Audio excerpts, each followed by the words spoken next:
back up to the beginning of the slide. To begin, first, my name is George Levesque. I'm an attorney and shareholder with Gray Robinson. Our law firm has had the privilege of representing AIA for a number of years. I still talk with Mike Huey regularly. In fact, just last week we were chatting about some things. He does miss being involved, but is enjoying retirement. But I am not the only person on the team. We also have Jessica Love, who's worked on AIA matters for a while, and you might recognize a new face, Dean Cannon. He's a former Speaker of the House of Representatives and also the firm president and CEO.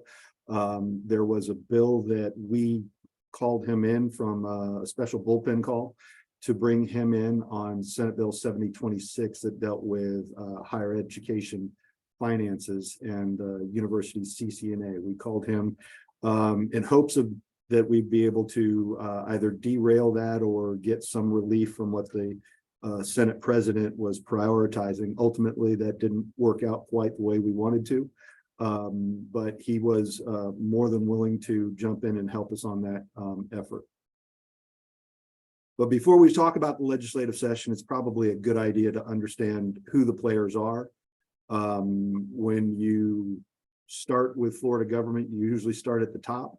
Governor DeSantis is still governor of Florida, even though he's announced for president. He doesn't have to resign because the legislature passed a law that allows him to run for president without resigning office. His chief of staff is James Uthmeier, and he's been his chief of staff for almost a year and a half. Stephanie Kopeloussis has been with Governor DeSantis from the beginning of his administration as his legislative affairs director, and Chris Spencer, one of our former employees at Gray Robinson, is the director of office policy and budget. While you might not think that Florida has a weak governor structure, given the way Governor DeSantis seems to get his way during the legislative processes, he's got several cabinet members that are independently elected that also wield power in the state. So he's not quite the authoritarian that many people make him out to be. But Commissioner Simpson is the Commissioner of Agriculture and Consumer Services. He's a former Senate president. Ashley Moody is a former circuit judge who is now our Attorney General. She's shown a willingness to pick up and be the enforcement arm for some of Governor DeSantis's initiatives. And then Jimmy Patronis is the Chief Financial Officer. Of course, there's the executive branch. There's also the legislative branch. When we look at the Florida House of Representatives, Paul Renner, state representative from Palm Coast, is the speaker. And you see the rest of his team, Representative Leak, who's the budget chair, Representative Grant, who's the majority leader. Representative Grant is a seasoned legislator who is in his sort of second stint in the Florida House of Representatives due to term limits. And then Danny Perez is the incoming Speaker of the House of Representatives. He will, assuming he's elected in the 2024 cycle, he will become the Speaker for the 2024-2026 series. And then Leader Driscoll is the minority leader in the House of Representatives. When we flip to the upper chamber, the Florida Senate, Senator Kathleen Passidomo is the Senate president. Senator Baxley, they both served together in the Florida House of Representatives. The majority leader and next Senate president is Senator Ben Albritton, and then Lauren Book is currently the minority leader. And then you've got Doug Broxson as the budget chair and Debbie Mayfield rounding out the Florida Senate. It's also important to understand the dynamics that they were coming into for this 2023 legislative session. When we go back to the 2022 election, the governor and the cabinet won in landslides, and that's probably not being generous enough. The governor had the largest margin of victory in nearly 40 years with his victory. Senator Simpson, Senator Moody, and Senator Simpson, Ashley Moody, and Patronis all had similar margins of victory. And while many are touting Florida as no longer a purple state, but it's a red state, I think that's probably a little bit over touted, but certainly if you look at the way the elections have been going in Florida for the past 2 to 3 cycles, there's definitely been a trend to more red elections. And then, as I mentioned earlier, one of the things that was overshadowing the 2023 legislative session, and certainly is going to be a factor in the upcoming 2024 legislative session, is Governor DeSantis's declaration of his candidacy for president of the United States. So look to see a lot of proposals that will be geared to how those things will play out in the campaign. When we look at the legislative session by the numbers, the bill filings this year were actually down from prior years. Part of that is attributable to the fact that the House amended their rules so that individual budget projects didn't need to be filed as an independent bill. So bill filings were down.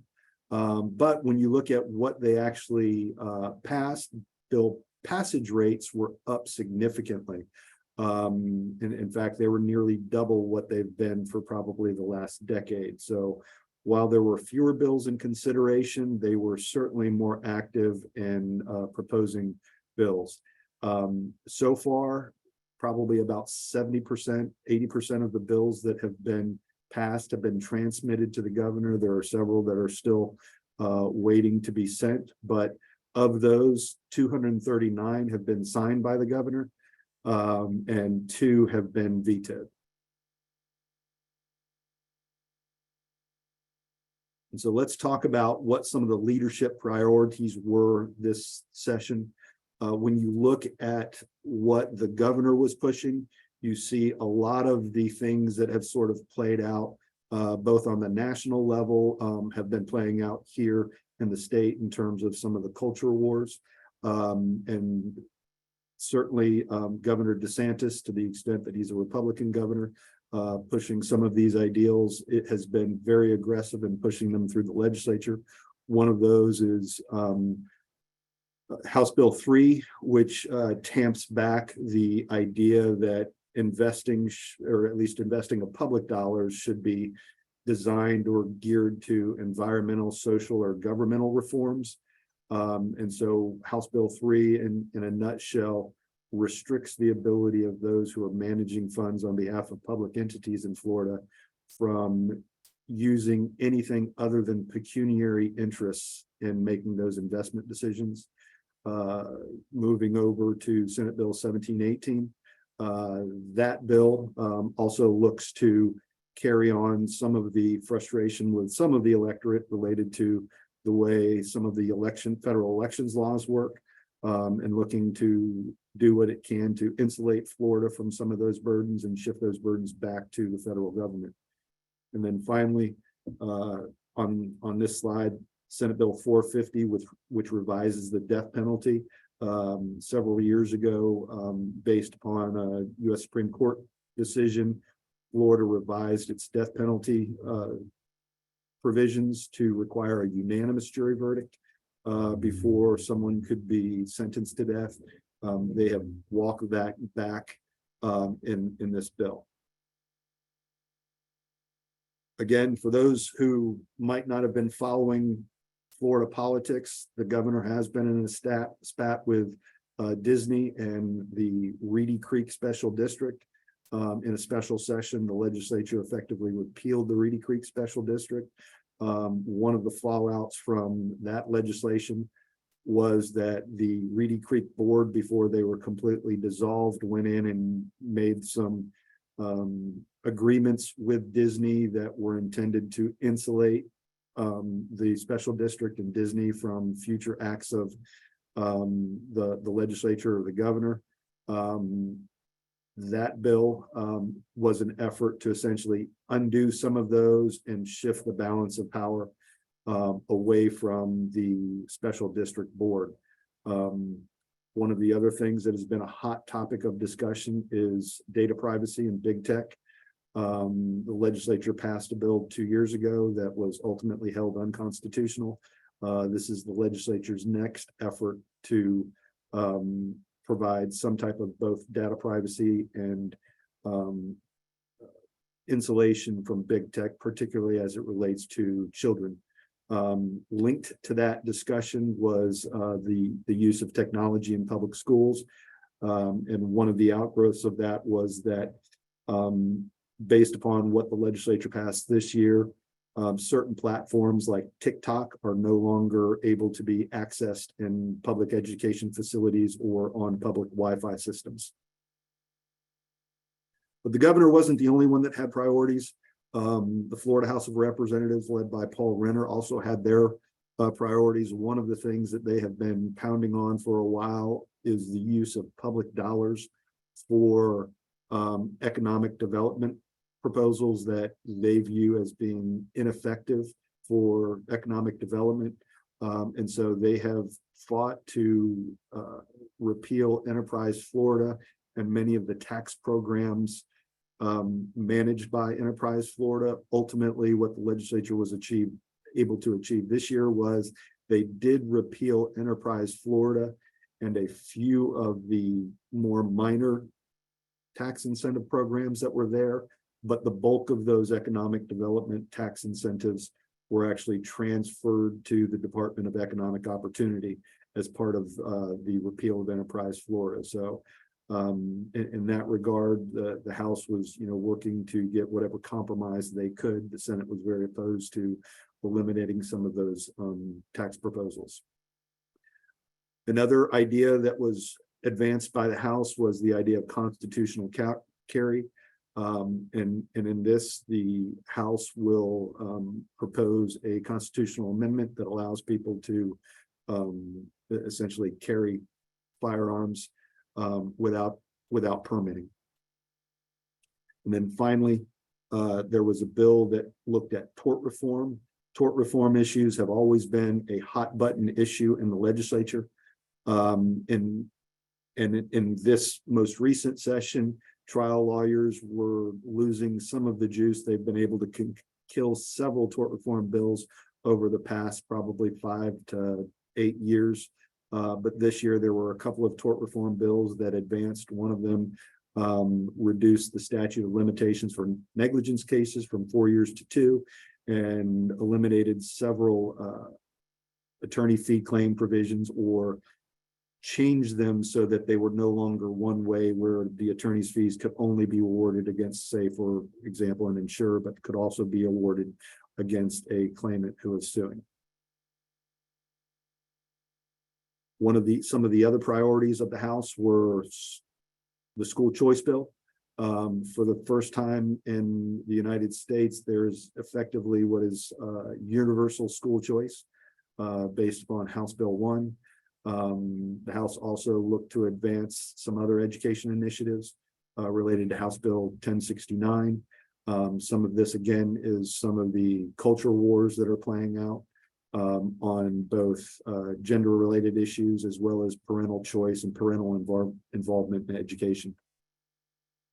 Jumping over to the Senate, if the House has their priorities and their things that they're going to trade for, the Senate is also going to have their priorities, and Senator Passidomo was pretty effective at getting her priorities across the finish line. One of those was affordable housing. For a little bit of a background history there, a couple of years ago, when the legislature set up the funding for some of the resilience programs, one of the trust funds that they rated were funds that were dedicated to affordable housing. As a result of that, what ended up happening was the Florida Board of Realtors put together about $6 million and started to run a constitutional amendment that would direct some of those funds back to affordable housing through the Constitution. And because Senator Passidomo was sympathetic to their interests, but also, thought that prioritization of resiliency efforts was also important, she was able to prevail on them so that they abandoned their constitutional efforts. And ultimately what they did was they reached an agreement that when she took the reins as Senate president, one of her priorities was to revamp and beef up the affordable housing programs for Florida, and that's exactly what they did. Another Senate priority that she was actually able to pass it on the last term of President Simpson, but the governor vetoed it, was Senate Bill 170. And this is a program where anytime a county or city is getting ready to pass a new ordinance that's going to have a business impact, they need to put together a business impact estimate. It also allows private entities like businesses who are adversely affected by some of these programs to bring additional challenges to those programs that are being adopted through local ordinance. And then finally, one of the Senate President's priorities was the higher education finance package. In this package, it was one of her priorities. One of the things that the bill does several things, but one of the things that was a particular concern for AIA that we fought against pretty aggressively was the removal of the requirement that universities use the CCNA process for their procurements. And while the bill didn't simply just repeal the CCNA, it obligated the Board of Governors to come forward with regulations and procedures that would govern how universities are supposed to procure public construction projects or public remodeling projects. The issue there has now been kicked to the Board of Governors. The Board of Governors has had at least one public meeting where they solicited comment. There's another meeting of one of their committees that is looking at the rulemaking process and how that process will work. They put out some draft language. They're meeting next week. And I've been in conversations with Becky over, what the appropriate response is. That's certainly something that we're going to be engaging on, along with some of the folks from the engineers and some of the others in the construction industry.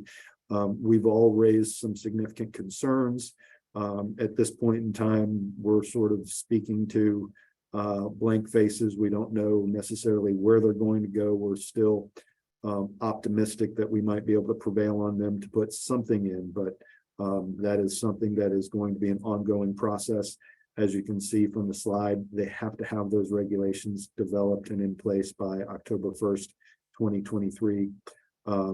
Anything that is done, any type of public construction that is commenced before that time still has to go through the CCNA process. But as one might expect, if they know that they can be free of some of those rules by October 1st, I think what you would expect is probably a slowdown in some of those projects until the board regulations go into effect, whatever they may be. And then the budget. The budget, that's the only bill that the legislature had to pass this year. $117 billion budget, the largest budget in Florida history. And for some perspective, just 3 years ago, Florida's budget was $93 billion. So it is a significantly larger budget. Last year, it came in at $112 billion. Florida is one of the fastest growing states in the nation, and that is reflected in both its population growth as well as its revenue growth for its state. When we start looking at how that is broken up, we'll look at that in a second. One thing we've been hearing is that traditionally the governor has had sometimes a heavy veto pen, but with a presidential election on the horizon, the rumors that we're hearing are that the budget vetoes are going to be pretty light. When we look at how that pie is sliced, a significant portion of that $117 million budget comes from the federal government. There are federal government dollars that pass through, and the largest beneficiary of those federal dollars are the Florida Medicaid program. You can see that makes up the largest share of the state budget, $47.3 billion. The other larger recipient of federal dollars is the public education system, and that is the second largest user of Florida dollars, coming in at $28 billion. And when you look at transportation, infrastructure, and economic development, that comes in at $21 billion. Agricultural issues, environment and general government. General government would generally include the individual state employees. That is at 11.3 billion. And then finally, the criminal and civil justice system, what some might consider the fundamental or quintessential government function that should always be funded, gets the smallest share at 6.7 billion.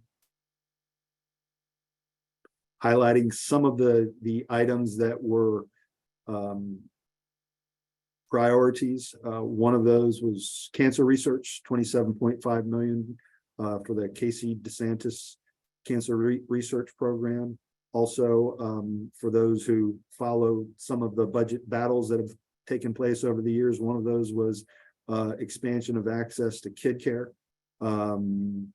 Historically, the Florida House of Representatives has been resistant to any type of expansion of some of the Medicaid programs. And in fact, probably 6 years ago, the Florida House sine died early and adjourned early without the consent of the Senate. That was created a little bit of a legislative hullabaloo.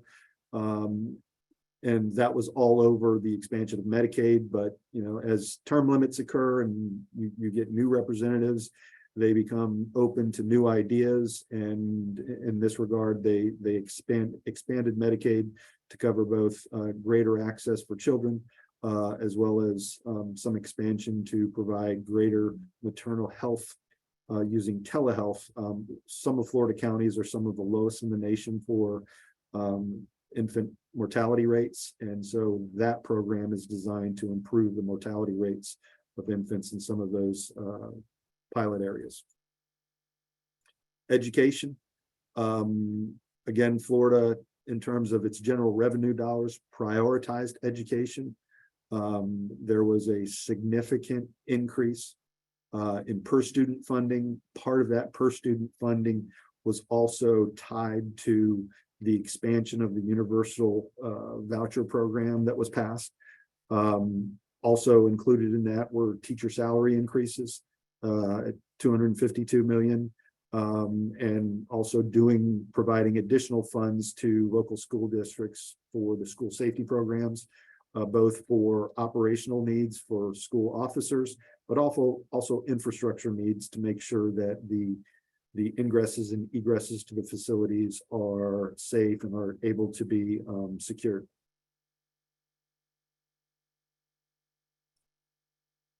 Economic development programs did receive a little love due to the Senate really pushing for some of these programs. Some of those programs, at least in terms of the affordable housing area, you've got state housing initiatives, the SHIP program and the SAIL programs, both received a significant influx of funds, but also the Florida Hometown Heroes program that provides assistance and grant programs for frontline officers for the initial down payment on a home to help them buy that little piece of the American dream. In the agriculture and environment and general budget area, there was a significant amount spent on land use and land acquisition to protect Florida's environmental resources.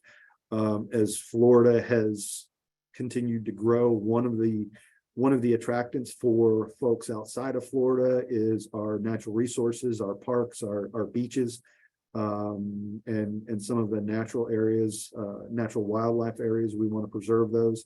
And so the legislature has prioritized some of that land acquisition to preserve those resources. And in criminal and civil justice, one of the areas that was hardest hit back during the economic recession in 2008, and one of the areas that has been the slowest to have their budget restored from those 2008, 2009 recession cuts, was the Department of Corrections.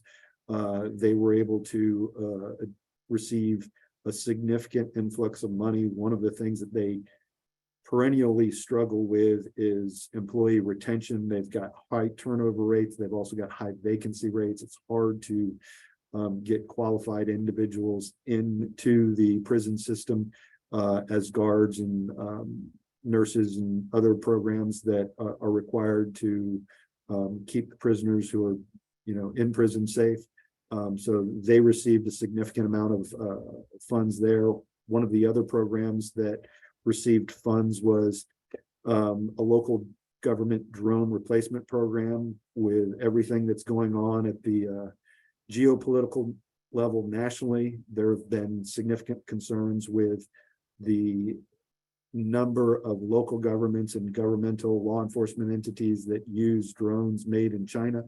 So there's been a significant effort, both in Florida and elsewhere, to start replacing those drones made in China with drones made from other locations. So that's what's going on with that program. Also, with inflation being what it was, the legislature saw fit to provide pay increases to state employees. And they've also sort of revamped some of the retirement programs, and particularly the drop program. Several years ago, when maintaining employees was not really a problem and knowledge drain wasn't really a problem, the drop program got sort of a bad rap. But what they're realizing now is some of those folks reach retirement age. They don't necessarily wish to leave, but they want to hang around, but they're sort of being forced into retirement based upon their participation in the drop program. What this does is it allows some of those employees to come back to work for the public entity that they work for without having, or stay around longer without having it adversely affect their employment. That will allow some of the local governments and some of the state governmental entities to, either better plan or better take advantage of people that are still able to provide a productive workforce for their needs. And then one of the highlights that everybody is sort of always interested in to see what they come up with is the tax cut bill.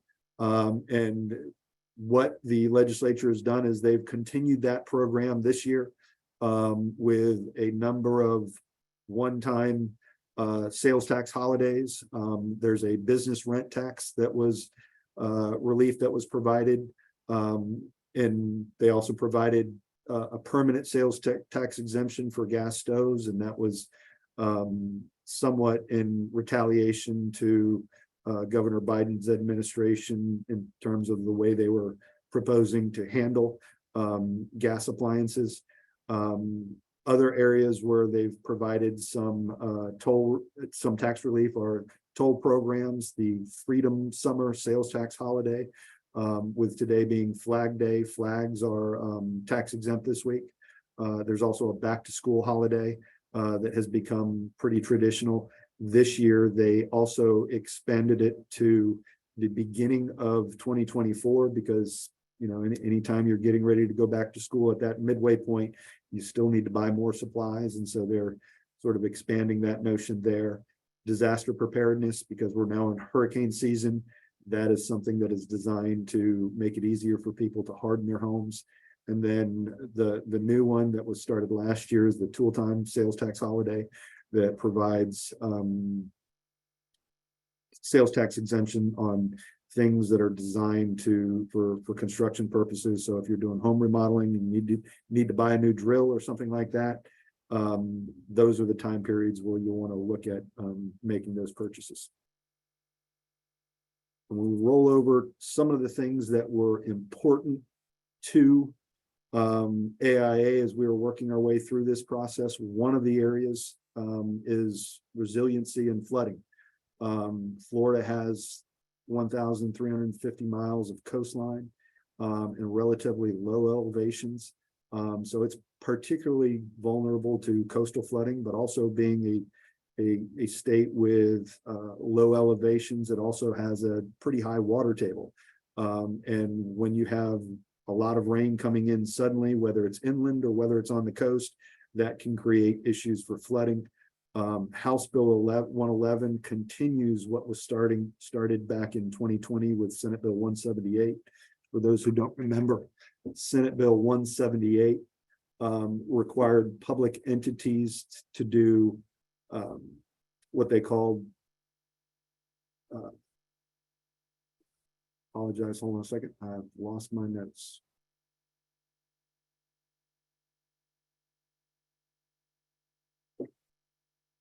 Senate Bill 178 required local governments to do sea level rise studies to evaluate the impacts of new construction, new public construction that they would be doing.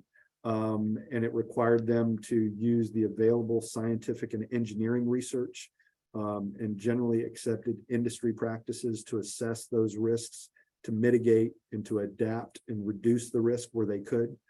And also to the extent that they were doing these public construction projects, they were required to analyze the public safety and environmental impacts resulting from those projects. That would also include, okay, what would happen if they were doing a water treatment facility and that leak? They needed to start looking at some of those things and how something, if something went wrong with the structure, how it might impact the surrounding areas.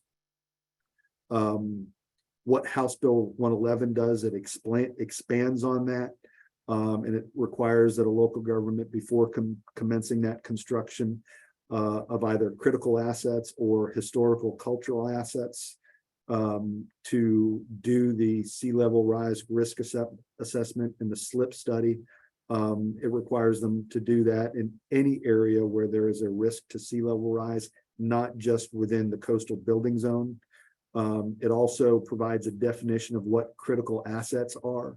Critical assets include transportation assets and evacuation routes.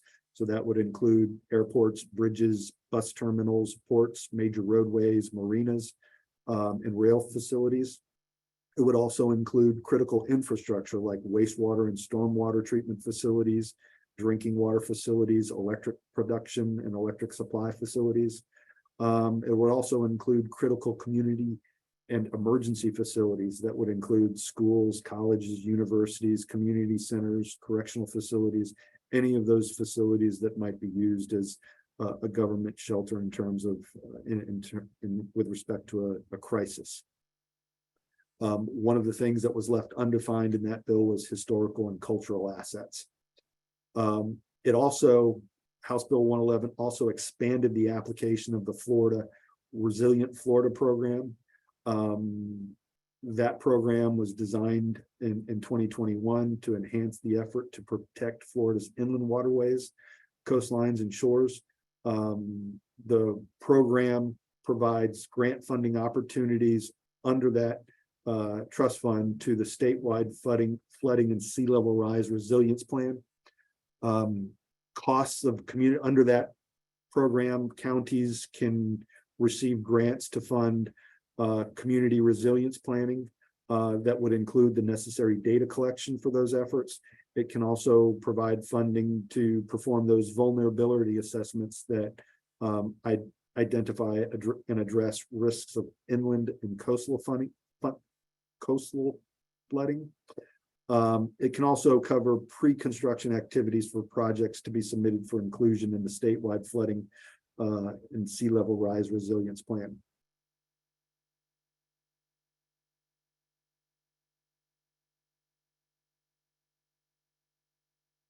One of the bills that has been around for several years, and as on behalf of the AIA, we've been following it and helping them sort of brush off some of the rough edges, is the construction defects bill. Senate Bill 360 deals with causes of action based upon improvements to real property. And what it does is it shortens both the statute of repose and the statute of limitations for defects claims. For the statute of repose, it shortens it from 10 years to 7 years. And the way it shortens the statute of limitations is it adopts a new standard for when the period, whether it's the statute of limitations or the statute of repose, begins to run. And that period will begin to run at the earliest of the certificate of completion, the temporary certificate of occupancy, the certificate of occupancy, or the date of abandonment if the construction is not completed. For new construction, there are some sort of special circumstances that are included in that bill. For new construction that is used as a model home, the time for either the statute of repose or the statute of limitations will begin to run from the time that the property is deeded to another party. So where it's the builder that has done it and they're actually selling that model home to the homeowner, that is when the time for the statute of limitations will begin to run. It also provides that for construction projects involving multiple buildings, each individual building is going to be considered its own improvement for the purposes of determining the limitations in the bill. It also makes some minor tweaks to the Florida Building Code statute that deals with causes of action for violation of Florida Building Code. And it defines material violation so that you can only bring a cause of action under the Florida Building Code if it's a material violation, and they define material violation to be a Florida Building Code violation that exists within a completed building, structure, or facility, which may reasonably result or has resulted in physical harm to a person or significant damage to the performance of a building or its systems.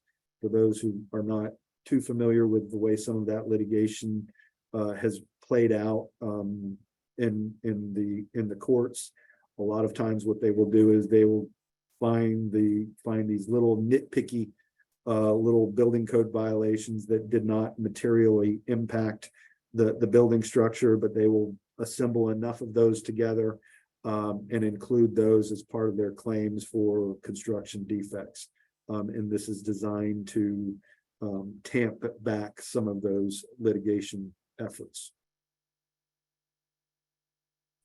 When you look at local government, the legislature did do what it has had a penchant for doing over the past couple of years, and that is preempting local governments in this regard. It streamlined and clarified Florida's prompt pay law on public works projects. This is to the benefit of both, some of the members of AIA as well as many in the construction industry. It decreased the wait times for public entities to pay on invoices. It also requires disputes over monetary issues to be brought to a head much more quickly. And it also requires where there are undisputed funds that those need to be released within 20 days. It also requires that a public entity is able to hold on to 150% of the total cost of the punch list work that needs to be completed until completion.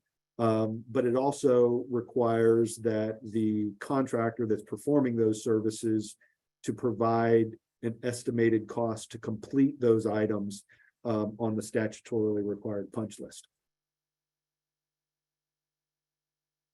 And looking ahead, the legislative session kicks off in January next year, which means the committee weeks are going to kick off even earlier. The House, because they tend to be a little slower sometimes, and a little more methodical, they will kick off their efforts in September. The Senate will take the summer off and they will come back in October. And then there are approximately 8 committee weeks before we go into regular session on January 9th. What we've also provided there is, because everything that they do is usually geared to the next elective office, and we've got some 2024 election dates on the horizon. We provide those dates. The opening of the Republican presidential primary is in August. The Florida presidential primary is in March. And as we sort of watch what's going on with that presidential primary that involves Governor DeSantis, we'll continue to evaluate how that's going to shape things for the next legislative session.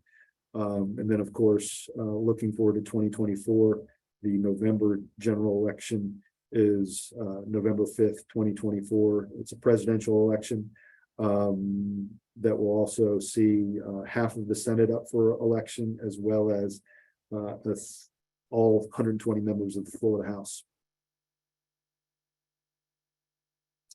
And that concludes my presentation.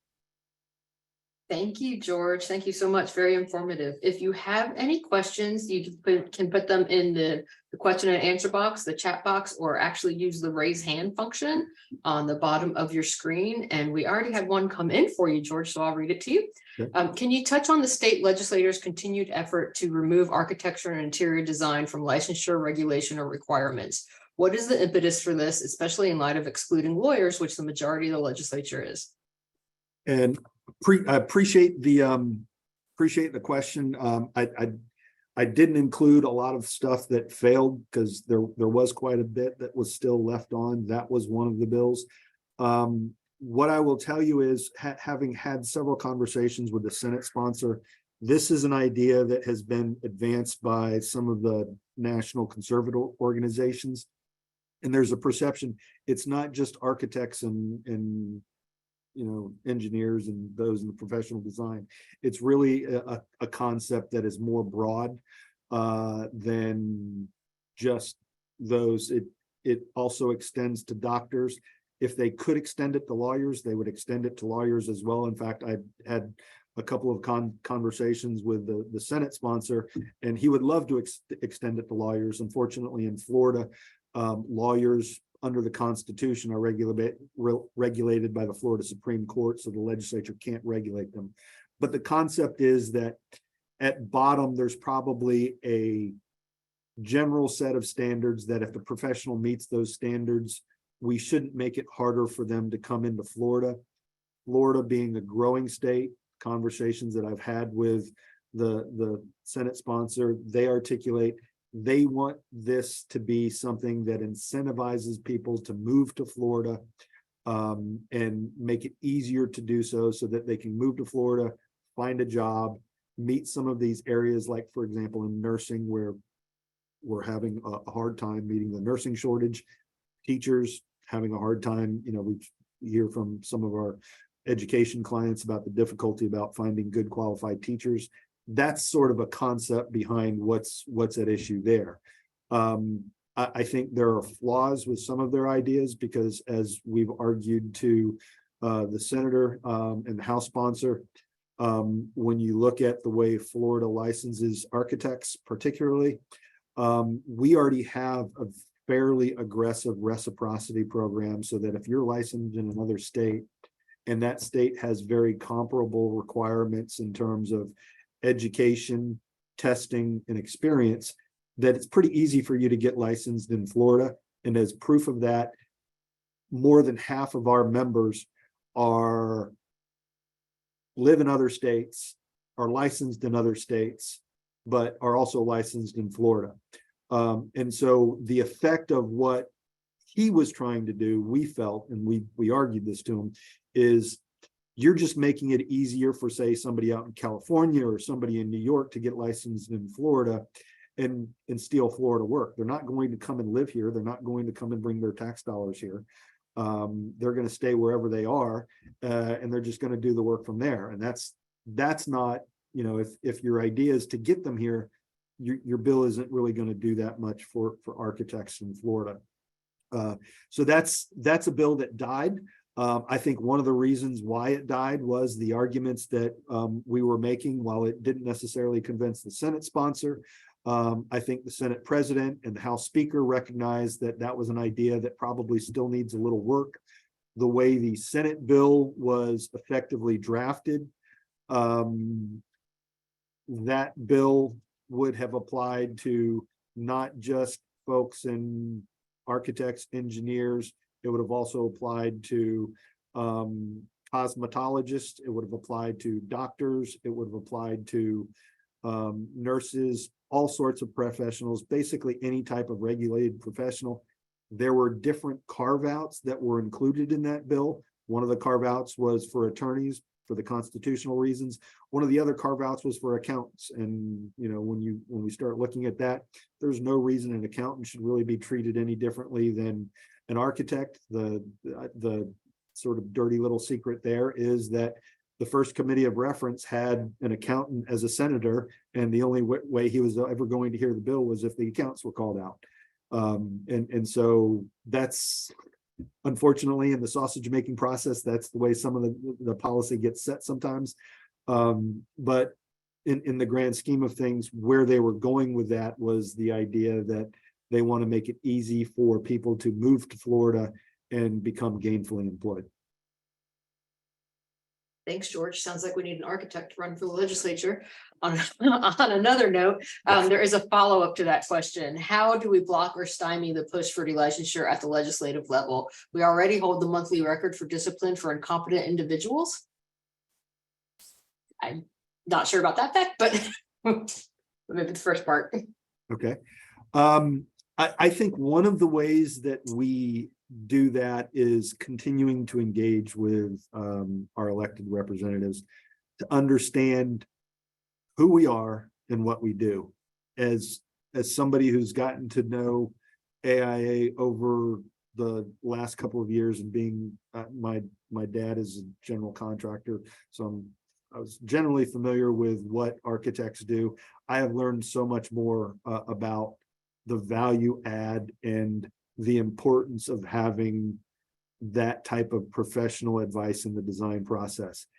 I think there's sometimes a misperception as to what architects do. And so I think one of the things is making sure that they understand what it is that we do, but also understand what it is that we regulate, how we regulate. A lot of times a legislator will jump into a process, they'll hear an idea. They might hear about somebody who's, eminently qualified that's, living in Texas and they want to come to Florida. And, for whatever reason, they can't come and practice because Florida's got this rule that they think is arbitrary. Well, those rules are there for public safety reasons. It's important for them to understand. Sometimes they come in, they have misperceptions. For example, our meetings with the senator, he had no idea that both when you look at the engineers and when you look at the architects, that we had such aggressive programs. And one would like that before the legislator goes out and files a bill, that they might do a little homework first. And sometimes that seems like it's asking too much of some of them. Sometimes they like to throw something out and see who comes screaming in based upon what they did. I can't speak to what his motivations were for his particular approach, but certainly there's a lot of education that needs to be done. So as we're going around and talking to legislators during our legislative day, I think that's probably one of the things that we'll want to hit are how we're regulated and how there are things that we do proactively. And this is something that AIA and the Board of Architecture did several years ago in terms of revamping the way it licenses architects that are qualified, but coming from other states. So a lot of public education. Thank you, George. And if hold on, something just came in the chat. Okay, and while I'm reading this one, because it's quite a long one, if you have any other questions, you can raise your hand, put it in the chat, or use the Q&A session. Thank you for bringing up Legislative Day. It is very important that you are here as constituents of these legislators to speak about our issues. And we are looking at, you can mark your calendars right now, January 23rd, 2024 will be our Legislative Day. Information will be coming out shortly. We will be, as George reviewed the dates earlier, that will be during session and not a committee week this year. So please mark your calendar now, and more information will be coming soon. But George, let me ask you a question. What do you see being major issues in the 2024 session? We've been bantering that about. Certainly, I think for the most part, the House and Senate leadership seem to have gotten everything they wanted. The governor has not had a heavy veto pen. I would expect some of the things that are coming down the horizon. It might be one of those years, and I'm hoping that it's going to be one of those years where, because it's an election year, they're not really picking up super controversial topics. That some of the cultural war stuff is quieter because it's an election year. I say that those issues, we talk about those issues not necessarily because they're important to AIA, but they impact what is going on during the session. So for example, when those controversial debates are going on, it's harder to get time with members. It's harder to get members focused on issues that are important to AIA or anyone else, because they tend to suck up the oxygen in the room. So what I would say looking forward, things that the House are probably going to pick up on again would be, I think you're going to continue to see a push for economic development reform and some of those tax programs that they see as either picking winners and losers in terms of economic development or using public resources for corporate welfare type issues come forward. In the Senate, one of the bills that the governor vetoed was the use of certain titles in the medical profession.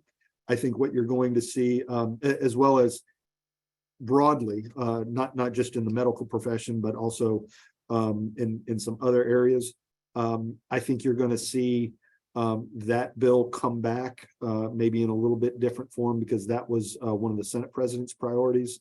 And at this point in time, we're still sort of figuring out whether the governor is going to come out with a completely new agenda, or whether he's going to try to take his current, agenda to the next step. Certainly some of the bills that have been proposed and passed that the governor's advocated for are the subject of litigation.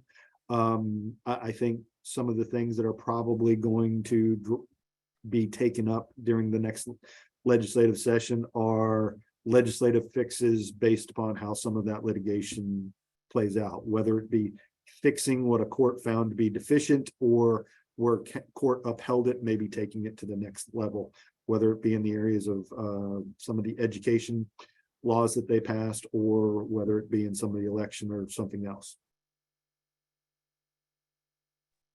Thank you. If there are any other questions, please put them in at this time. And I do want to remind everybody, hopefully you recognize George's face from your latest edition of the magazine. George, any comments on the court case of Mr. Enrique Feldman, and can anything else happen after that, or where do we stand on that? That case is final. And keep in mind that it's one of those cases where the litigation between Mr. Feldman and BOAID is final. Mr. Feldman will be subject to the penalties based upon what he's done previously. Obviously, if he continues to do something or tries to get creative and find a workaround related to that, there'll be a new process that would start with an enforcement action by BOAID. From the standpoint of the impact of the decision, the concurrence by Judge Makar was his concurrence seized on the dilemma that many of these regulatory boards have, where they regulate a profession and someone can, for example, use the title of architect in a truthful manner. And in terms of the First Amendment jurisprudence, if Mr. Feldman was holding himself out just as an architect licensed in Venezuela, according to Judge Makar, he might be able to do that. I still think there's probably some wiggle room or some, a sliver that BOAID might be able to use, but what he can't do is he can't just hold himself out as an architect in Florida and solicit work, only telling people that he's an architect. Whether I'm an architect licensed in Venezuela is going to be sufficient, or whether he would need to affirmatively disclose that he's not an architect licensed in Florida. That's going to be one of those gray areas. But from the standpoint of BOAID, I think what that case probably gave them was a good roadmap that if they've got these types of challenges, that they will need to really lay a good record as to what the activity is that is being either violating the regulations or not complying with the regulations, however way you slice it. Thanks, George. And for those of you that have not had a chance, I put a link in the chat to the article that George wrote for our magazine, and just how close everyone came to the term architect being a free-for-all. So we thank God it's been protected to those licensed and educated to actually practice architecture. With that, I think I don't see any other questions coming in. So George, thank you so much for your time. Oh, and we did have a comment that I would urge people to read the California Architects Practice Act for a good sense of holding oneself out as an architect and how it should be regulated. So that was from one of your fellow attendees. Okay. So, and you got some thank yous coming in. So thank you, George. With that, thank you all for your time today. And we will also be, for those of you that may be asked, we will be putting this recording up to watch again, should you want to share it with anybody else. So thank you so much, George, and thank you everybody for attending today. Thank you. Oh, Thank and you. real Oh, quick, yeah. John Gorski's comment, all I can say is amen to that. Yes, I'm not sure if everybody could see that. There was a Okay. question that did come in is pretty much saying how much legislators are not aware of what it takes to be a licensed architect and protect the health, safety, and welfare of the Florida public. So yes, I think we would all say +1 to that. Thank you all. All right, thank you.